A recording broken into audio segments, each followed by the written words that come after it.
watimo campaign mokongo wach mag numbers jo Kenya Kwanza osetimo katimo propaganda mang'eny kabisa en ng'ano endo ma oyudo banda achiel to odhi wacho ni oyudo gorogoro 10 mar oduma nikech kata mana wach mag independent miwacho gi eki ng'eny jo independent moko ni kodwa koro ka gido gimo achiel kaka ko jomoko mane ondhogo wa matindo kaka koro of course ok ber ka luongo nying ng'ato nikech nyaka bed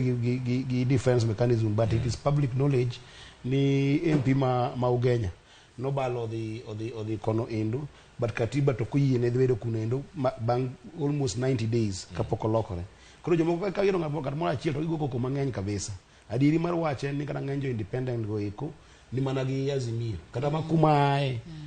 kinyo nyamino ma iluongo ni Fatuma Mohamed en oyiere kaka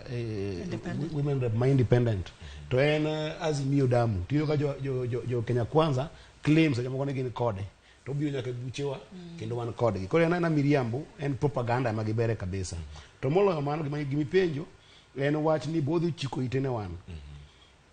kane watimo campaigns magwa Azimio ne nigi gimoro ni manifesto mare to manifesto ni endi notingo lek